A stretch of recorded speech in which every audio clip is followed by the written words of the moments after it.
Who was your favorite Golden Girl? She put the gold into the Golden Girls. I'm almost sure that I don't have to ask this, but you are aware the toilet water comes in a bottle. When they were handing the script out, it said Dorothy, a Bea Arthur type. The real Bea is nothing like the domineering characters she has played on TV. Everybody in New York said, what was Bea Arthur like?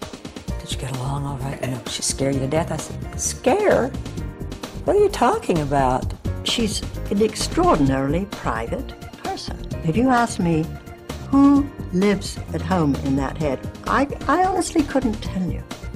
The character she played in Golden Girls was 180 degrees from the quiet, reticent woman that Bea Arthur is in real life. She just would rather stay home and walk around with no shoes on.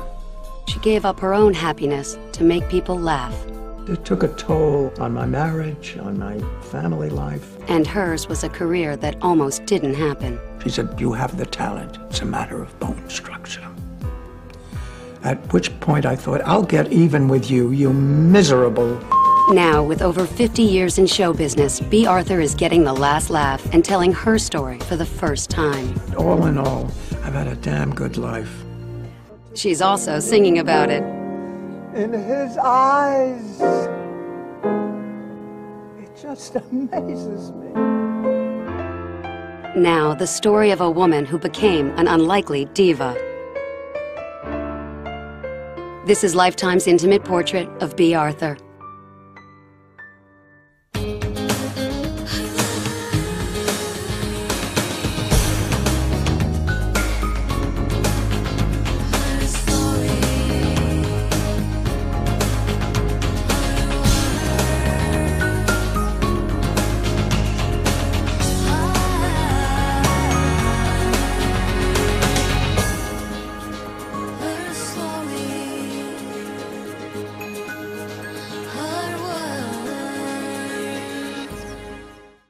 I think I can handle this relationship with Dirk. I'm going out with him Saturday night. Was there ever any doubt? Momentarily. This is strictly off the record, but Dirk's nearly 5 years younger than I am. And what, Blanche? Dog years? For 7 years, Bea Arthur made television audiences laugh with her clever comebacks on The Golden Girls. We did extraordinary work on Golden Girls. And of course, the thing is on now 3 hours a day, all over the world, you know, and everyone loves it. With the ongoing replays of the show, I think right now we're on 6 times a day all over the country. You can't walk through an airport. I mean, you check in your luggage and the skycap hugs you, which is lovely. We became a family.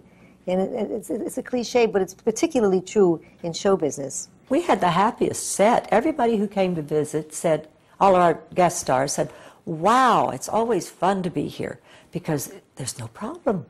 There's no ego going on, no strife. Everything's lovely. And it was. It was. As Dorothy Zbornak, Bea Arthur was the show's voice of reason. She represented an aisle of sanity who could look at the other 3 characters from the audience's perspective. And she was able to deliver that week after week. Bea was surprised to discover her talent for comedy nearly 30 years earlier while singing off-Broadway. At the time, I still took myself very seriously, but I had a song by myself. It was called the Barbara Song. And the lyrics were, I used to believe in the days I was pure. And the audience started laughing, and they wouldn't stop. And I thought, wait a minute. And then I thought, yeah, of course, that's funny. I was doing it from the heart. And I suddenly realized, now I know what comedy is. It was such a revelation. It was like comedy is being terribly serious. But Bea already knew this from her childhood. As an awkward young girl, she often hid behind her wild sense of humor. I think I was as tall at age 12 as I am now. And so I was the class clown. Bea Arthur was born Bernice Frankel to parents Philip and Rebecca Frankel in New York City. the year I shall forget about. When the Depression hit, the family, including 4-year-old Bernice and her baby sister Kay, moved to the small Eastern Shore town of Cambridge, Maryland. I got rid of my real name, which I hated, because a lot of boys in town were named Bernice also, except it was spelled B-U-R-N-I-C-E. And in Cambridge, Maryland, it was pronounced Bernice. Bea's father owned a well-known clothing store, but the Frankels stood out as one of the few Jewish families in the small seaside town. It was a beautiful place to grow up, but it was very barren creatively, really. Shy, sensitive, and an oddity among her classmates, Bea found an escape in performing. Mostly I played boys' parts because I was so tall. And at that age, and all I wanted to be was a little blonde starlet, you know, who sang and danced. But Bea faced a few setbacks along the way. At the age of 16, she became seriously ill. I had some kind of blood problem. My blood wouldn't clot. It was very difficult for me, so I ended up going to boarding school for the last 2 years of high school. Eventually, everything was restored. Everything was fine. After high school, Bea wanted to get out of Cambridge. To do so, she decided to put acting aside for a more practical profession. I liked chemistry, so I thought I will be a medical technician. And I spent a year at a place called the Franklin Institute in Philadelphia and became a licensed medical technician. I interned at our local hospital for a summer. And then I thought, I'm not happy running urines. I really am not. I mean, this is fine, but I want to be a star. I want to be a little blonde starlet. That's what I really want to be. Bea auditioned for the well-known dramatic workshop at the New School in New York City. I finally talked my folks into, I really want to pursue this. I really want to pursue it. Bea had no problem adjusting to city life. It was quite wonderful, and it was my first time really in New York. I had a cold water flat, for which I paid $15 a month, with a toilet out in the hall and a bathtub in the kitchen next to a sink. And it was the most exciting time of my life, because there I was in New York. It was during her drama school days that Bea married a young playwright named Robert Allen Arthur. Arthur later became one of the great writers of the golden age of television. But his marriage to Bea didn't stand the test of time. I think a lot of it had to do with, again, getting out of the Eastern Shore of Maryland and not really knowing what I wanted. And then, of course, when I realized, no, I want a career and I want to be a starlet, and nothing is going to stand in my way. Divorced and determined to make it in New York, Bea kept up her training and found her height and voice were assets in classical theater.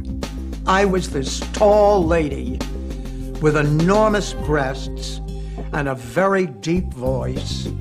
And Erwin Piscator cast me in all of these classical roles. I mean, I didn't know my ass, you know. I really wasn't talented. I declaimed a lot, and I looked quite stunning, you know, standing there with everything and the voice. Bea wasn't as lucky on Broadway. You know, then I decided, well, what the hell? I had a very low, sexy voice. I thought, I'll start singing. One of Bea's first jobs was singing at a nightclub called the Blue Angel. I sang the song, but then I was so uptight, I didn't even know enough to say, you know, thank you, ladies and gentlemen. And for my next number, you know, I would just kind of stand there until I heard the introduction to the next number. It wasn't long before the owner of the club fired Bea. He said to me, you know, Bea, you're so tall and imposing and obviously in charge that nobody is going to believe you when you talk about, you know, your man done left you and you're going to throw yourself in the ocean. He said, they won't believe that. He said, you know, you really should try your hand at comedy. In 1947, Bea and some of her dramatic workshop classmates formed their own off-Broadway theater company. One of those classmates was a talented actor named Gene Saks. He used to do comedy things, and he could do voices, and I just thought, and he had everybody laughing, and I thought, God, how talented and how wonderful. A romance soon developed. Bea and Jean married in 1950. We were living together, but he didn't tell his folks. And so he said that we had to get married, or he was moving out. So I said, okay. I really didn't want to get married again, but I thought, rather than be without him. So we got married. Though hesitant at first, Bea found new confidence in marriage. She was cast in several touring variety shows, and in 1953, she had her comedic breakthrough in the off-Broadway musical, The Threepenny Opera. It changed my life completely, of course. I mean, once you hear a laugh like that, there's no stopping. But since then, I love playing comedy. And it's as though after that, everything happened for me. Suddenly, Bea's stage career took off, and in 1954, she made an everlasting impression on a young writer named Norman Lear. I went to a Broadway show called Shoestring Review, and the curtain parted at one moment in this production, and a big woman, a beautiful big woman, was leaning against a lamppost, swinging a purse, as I remember. And she sang a song called Garbage, a torch song. And every time Beatrice Arthur sang the word garbage in that voice so unique to her, it was unforgettable. In 1956, Bea was asked to understudy former screen goddess Tallulah Bankhead in the famed Ziegfeld Follies. She appeared at the head of this staircase in a white form-fitting satin gown with a white fur floor-length stole. She was so gorgeous anyway, and she took her time coming down the staircase to this tumultuous applause. And I thought, my God, that stage presence. After the show, Bea got a rude awakening from the famous prima donna. She said, you, Beatrice, you, divine Beatrice, and you were the only one who asked me what it was like coming down that staircase. And I know what you were thinking. You were thinking, it could never happen to me. What does it feel like? Which I didn't know what to say. She said, I want to tell you something, dear. Strictly a matter of bone structure. She said, talent, because you have the talent. It's a matter of bone structure. At which point I thought, I'll get even with you, you miserable. As a young actress, Bea Arthur never thought she'd play a leading lady. Let's face it, until Streisand arrived on the scene, nobody could become a leading lady, unless they were magnificent looking. At 5'9" with a baritone voice, Bea could be quite intimidating. That voice, you just hear it. Hello, George. Oh my God, it's Bea. But her appearance didn't matter. Her comedic talent was strong, and television came calling. As a result of the Ziegfeld Follies, I started getting asked to do what we call under fives, meaning if you had under 5 lines, they had to pay you very little. And I would be called on to work doing under 5s with various comedians. I did a number with Sid Caesar, which I adored. In 1959, Norman Lear called Bea to be a regular on The George Gobel Show. George Gobel was one of the great successes of television in the 1950s. Norman was out here in L.A. Doing that, and he called me and told me that he had seen me in Shoestring Review, if I'd like to come out. Well, of course, anything. We had no money, we had no jobs, and came out, and I was a regular on it. But we only did 3 or 4 shows, and then the thing ended. When the show ended, Bea and her husband Gene Saks returned to New York, but her relationship with Norman was just beginning. Norman and I just became very, very close friends. Back in New York, Gene found substantial success as a Broadway director, and Bea decided to turn her focus toward family matters. It was during this time that the couple had 2 sons, Matthew, born in 1961, followed by Daniel 2 years later. She was always an affectionate mom growing up. She was always hugging us and holding us and caressing us and running her fingers through our hair. Bea was a very, very loving mother. She was a very involved mother. She was terribly interested in her boys. When we were little, you know, my mom was always emotional. It didn't take much to get her to cry out of happiness or sadness or whatever. It was a happy time for the family who divided its weeks between a Manhattan apartment and a country house in upstate New York. She loved the country, you know, she loved us kids having the swimming pool and, you know, the dogs having free rein and being able to run everywhere. We were just a regular family, so we thought, you know, and we really were. There were great times when we were little. But in 1964, Jean contracted hepatitis, and it was Bea who became the Broadway breadwinner in the hit musical Fiddler on the Roof. I stayed with it for a whole year because Jean was quite ill at the time with hepatitis. And so I was like really the sole breadwinner that year. Jean's health gradually improved, and by 1966, he was hired to direct the Broadway musical Mame. I know she wanted to play Mame, and I think that Gene Sachs, her husband, probably put her forward as a possibility to play it before I kind of came into the picture big. And so I don't think she ever quite got over it. I can say that in all honesty, and I think she would agree. Of course, Angie got the part. I guess it was a matter of bone structure. Disappointed, Bea took the supporting role of Mame's best friend, Vera Charles. Curtain calls came, and of course there was the cast, and the next to the last curtain call was Angie and me. And we came down the stairs. Not together, you understand, because Mame came first. She was dressed in white, and I was dressed in black. And I remembered saying, the next time I come out in a show, I am going to be wearing white. That to me was like, that means I have arrived. Both Bea and Angela walked away with Tony Awards that year. She got it for lead actress in a musical, and I got it for supporting actress in a musical, in the black dress. Despite having to wear the black dress, Bea formed a lifelong friendship with her co-star. We have this extraordinary relationship, which you say these two people don't belong together, but we actually get along very well. We could be sisters, except we don't fight and hate each other, you know what I mean? There's such tremendous respect for each other's talent.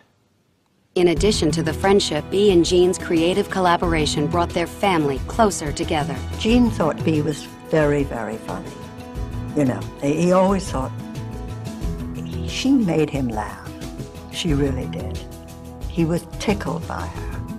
And they had these two little boys, you know, Danny and Matthew.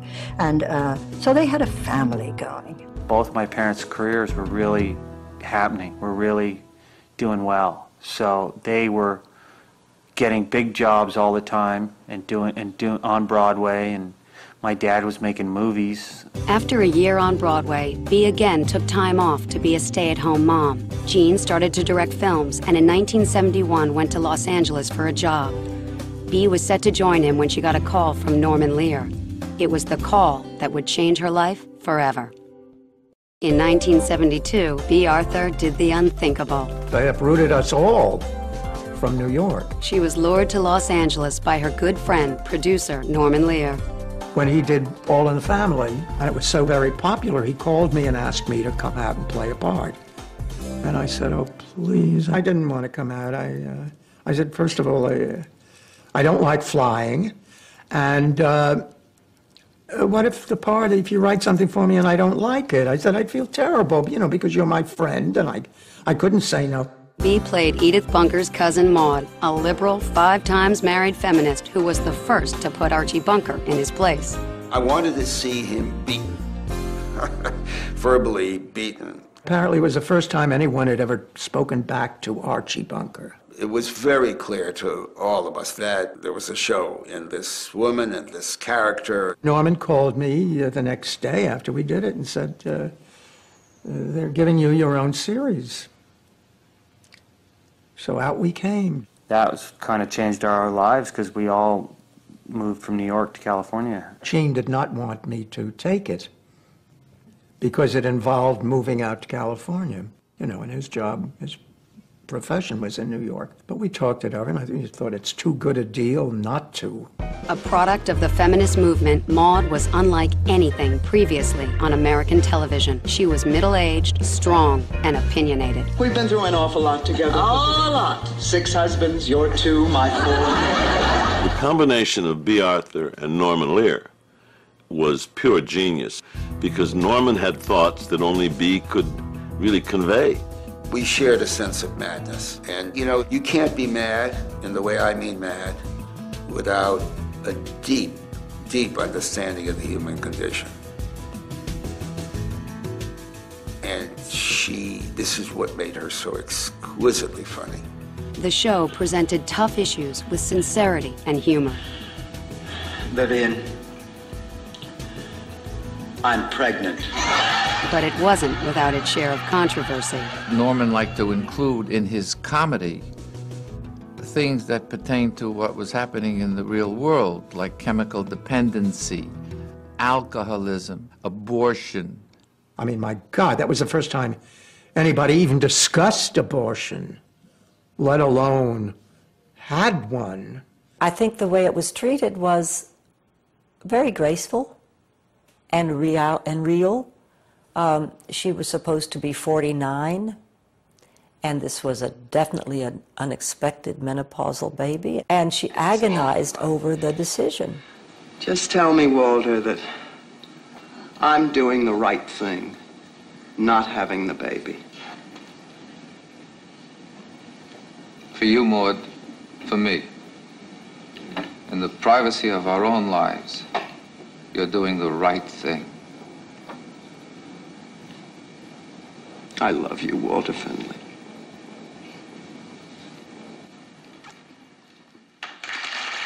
Of course, we got a lot of mail. We got a hell of a lot of mail.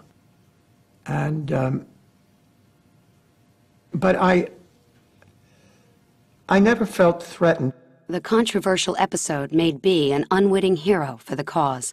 They thought of me as Joan of Arc, and I wasn't that at all. I really wasn't that at all. I mean, I never went around getting people to sign petitions. Bea the person was vastly different from Maude. Bea is somebody who needs a lot of support. There's no question about it. She comes on, very strong, but actually, as a person, she's quite a gentle soul, you know. Her sort of sensitivity and vulnerability generally it didn't show. It wasn't a part of what was needed from Maude, so it wasn't there. But it's very much there in person. This was particularly true when it came to Jean. It was quite amazing, the difference between the way she treated her husband and the way Maude treated her husband. God'll get you for that one. Because Maude was, very strident and very in charge and assertive. And Bea was very placating and very sweet and soft-spoken to Jean. And very, you could see that something was wrong in the balance. Unfortunately, at the time that Maude came about, Jean's career was not going that fabulously. Bea had become a superstar, and Jean was standing in her shadow. He would sometimes just get shoved out of the way at these functions that they would go to. I don't think there's anything more difficult in life than for a man who has a talent, who needs to be working, such as in the case of Jean, to be tied into a situation that he found himself with Bea. I mean, it's obvious that could cause a rift in their marriage. Definitely, my dad still admits that, it was, he didn't like all that attention that she was getting. In Fallen Angel, all of my clothes were done by Chanel. She said to me, Chérie, She always used to call me Cherie. Oh, driver, right here. Now, right up ahead. To make matters worse, Jean directed Bea in the film version of Mame in 1976. Cherie, she said, clothes not only make the woman, clothes make the world. Oh, she's brilliant. Sell her own mother, but brilliant. The movie bombed, and while Bea's career was left intact, Jean's suffered. For him, it was very unsettling, very unsettling. And he missed New York. I mean, he felt that's where his muse is, Bea struggled to save the marriage which had come to mean the world to her. The essence of the relationship was tremendous respect for talent and also having a wonderful husband and father, which he is, and was. But it's so intercut by career. It seemed like the careers were pulling them apart geographically. Bea and Jean divorced in 1979, and Jean went on to huge success as a Broadway and film director. Bea's career continued to flourish. During Maude's 7-year run, she received 5 Emmy nominations and 1 win. I just want to say that, yes, I was prepared. I suddenly realized what Maude means to me, and I just want to thank everybody, and I love all of you, and I love you. But victory was bittersweet. It took a toll on my marriage, on my family life. I wish I had been around more. I wish I had spent more time with the kids. But, oh, God, it was so rewarding. After 7 successful years as the star of Maude, Bea Arthur decided it was time to move on. Norman and the network wanted to continue the show, but I thought, we've done 6 years, and we've done such terrific work. We're not going to do it any better. So let's leave it. Let's drop it and leave, on a real high. After 7 years on the hit show Maude, Bea Arthur was making guest appearances and looking for work. This year, the producers promised that my participation would be short and dignified. We were doing the American Comedy Awards. And on one of the first American Comedy Awards, we got Bea to come in and do an introduction. And she became like a vital part of the success of the American Comedy Awards. And every year we came up with something that was, more and more unbelievable.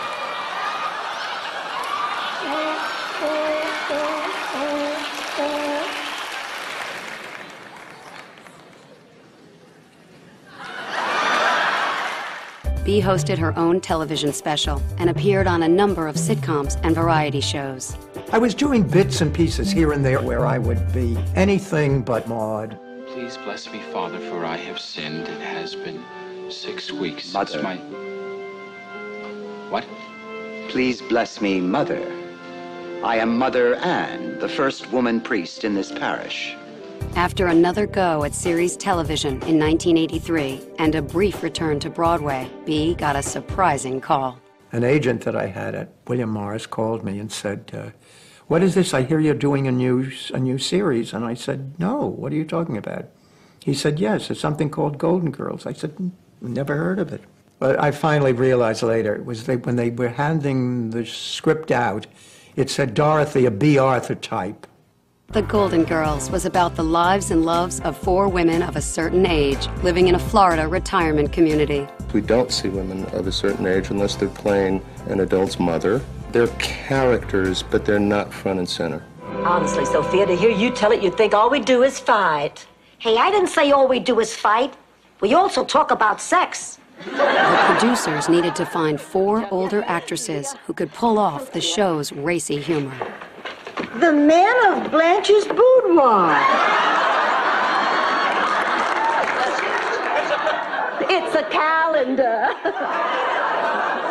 Each month has the picture of a man who's brought some special joy into my life. I read Blanche, and he said, thank you very much, and I went home, and the next thing I know, I've been called in to come in again, and so is Betty White. And they liked it. So now they'd already hired Estelle Getty to play Sophia. The only part left to cast was the practical-minded Dorothy Zbornak. I think we heard in the creation of this, we heard Bea's voice. Oh, Blanche, oh, honey, this is so thoughtful. Whoa! I want Bea Arthur, and Bea Arthur wants no part of it. Head writer Susan Harris also championed Bea. Ironically, it was Harris who had written the controversial abortion episode of Maude years earlier. I get a call from Susan Harris. She said, Rue, can you help us? Can you call Bea and tell her what she's missing out on, and this is wonderful. And I said, I've been wanting to work with her again ever since Maude. It's already been, what, 5 or 6 years? And I said, I've always wanted to work. Yes, I will. Bea read the script. The rest is history. I was so taken with the script and the writing that it didn't even dawn on me that we were all elderly women. It was the best script. It was just a wonderful script. And we were so excited about how good it was and the fact that they sent it to us. The Golden Girls set a new standard for the over 50 set. The show's 4 female leads were empowered, emotional, and were still getting a piece of the action. Well, I just want to be svelte for Barry. Barry Glick is very important to you. Barry was the man that I wanted to be the first. First where? On Mars, Rose. Everybody loved it. They stood up and cheered. I mean, we knew. It was obvious. What wasn't obvious was that at home, Bea was having a difficult time caring for her elderly mother. My father had died a number of years before I came out to do Maude. And so she came out, was living independently here. But toward the end, and by the year that I started Golden Girls, she was almost totally blind and almost totally deaf. She finally decided she would come out and stay with me. She really didn't want to live. I got the feeling, although Bea never talked about it to me, that there was a great sadness there. Great sadness. It was a pretty rough year. Pretty rough year. A lot of drinking and carrying on. Bea's mother died just as Golden Girls was becoming a hit. Through it all, Bea was a consummate professional, and in the wake of her grief, she continued to make people laugh. Blanche, are you pretending you just found your first gray hair again? The show won its share of accolades over its 7-year run. In 1988, the Golden Girls swept the Emmy nominations. And the winner is Beatrice Arthur, the Golden Girl. But it was Bea who took home the award. Working with the 3 ladies is, as I said earlier, there's not a dud in the crowd. You know what I mean? It's beautiful. They say we're young and we don't know. We won't find out until we grow. I don't know if all that's true, but you got me, and baby, I got you. One of my very favorite Golden Girls where Estelle had entered us in a mother-daughter beauty contest at Shady Pines. And for the talent section, we played Sonny and Cher. Babe. I got you, babe. I got you, babe. The Golden Girls ran for 7 successful seasons. For the first 5 years, we were never out of the top 10. And that's a lovely feeling. We became a family. And it's a cliche, but it's true. It's particularly true in show business, because you get the innermost part of somebody if you're with them 5 days a week and for hours on end and just interfacing with each other. But again, Bea felt like it was time to leave on top and move on. We did extraordinary work on Golden Girls, and so after 7 years, I had signed for the last 2 years. I thought it really is time to leave. We've done it. We can't top this. And I know I did the right thing. Our ratings were on top and on top and on top for the longest time. It was a wonderful experience for me and a wonderful experience for Betty White. Bea was never quite happy, so that after 6 years, I wasn't even sure she'd come back for the 7th. She did. Luckily. But then She said adios. She didn't want any more to do with this. I think that's sort of admirable in a lot of ways, you know, to not hang on to something and ride it into the ground, but step off at the top like that. The network attempted to continue the show with Bea's 3 co-stars and a new title, The Golden Palace. But without Bea, the show didn't have the same magic. I think we were all just tired, and I wish we had all had Bea's good sense to go out on top gracefully and not listen to the needs of other people whose motives might not have been as pure. After I left Golden Girls, I thought, I don't know what I want to do. I really don't. I haven't the faintest idea what I wanted to do. Throughout the 1990s, Bea enjoyed a semi-retirement and limited her work to a few plays and television guest spots. I've worked in so many areas. I mean, I used to get quite a laugh when I said the only things I haven't done are rodeo and porno. In 2000, she played a whacked-out babysitter on the offbeat comedy Malcolm in the Middle. Playing with my imaginary friend, and Reese hit me because he said I shouldn't talk to myself. Well, Reese is a horrid little boy. I mean, there's nothing wrong with having an imaginary friend. I talk to my Harold all the time. You do? Of course. He's here right now. Would you like a cookie? Sure. No. He's over there. The performance brought Bea her 11th Emmy nomination and secured her status as television gold. But what I didn't want to do was another, series, because it takes too much out of me. Since her failed nightclub days, Bea had always dreamed of doing a one-woman show. She said to me during Maude, I don't really want to act. I want to sing in front of an orchestra. That's what I want to do. So she's been sort of stifling this desire, and she's been doing acting. I said to her then, I said, you just have to do a show where you can show all the different sides of you. I figured, why the hell not?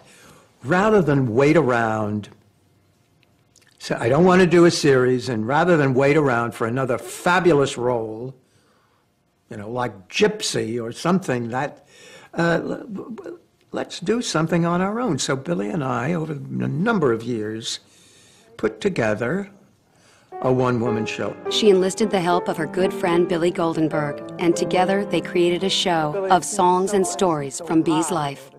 When she sang, she was so moving, and it was so what you don't think she would sing. My height, just average. My weight, just average. And my IQ is like you'd estimate, just average.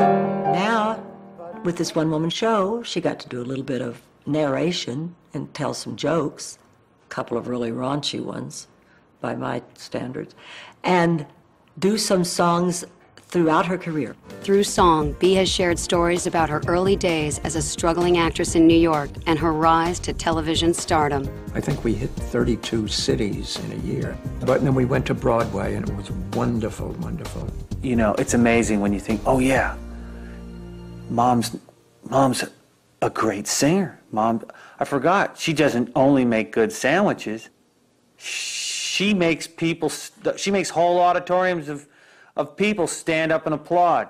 When not receiving standing ovations, Bea is happily spending time with her family, which now includes a baby granddaughter. Well, she loves being a grandmother. She loves Kira. She comes over every 2 weeks to see the progress. Also considered part of the family are Bea's 2 Dobermans, Emma and Alvin. Since we were little, we've always had dogs, we've always had animals. And Mom tends to name animals people names and talk to them about their problems. Albert, come on, come with us. Albert does not trust us. Bea loves dogs. She loves big dogs. The remains of a poop. You could confuse the bark of these dogs with the bark of Bea. Bea has extended her love of animals to her charitable work. Hi, I'm Bea Arthur. Please call Peter for free information on effective animal-friendly brands. Bea also keeps up with the friends she's made over the years.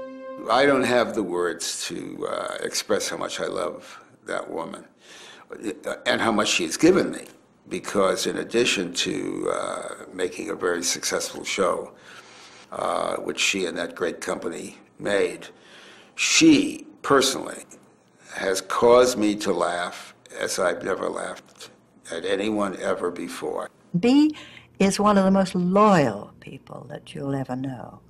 And she is loyalty itself to me, and I to her. And with her one-woman show, Bea has cast herself as the diva she was told she would never be. I am having such a good time now, doing something that I feel is sort of the fulfillment of everything that I've done, and I'm accomplishing what I wanted all my life, and wearing the white gown.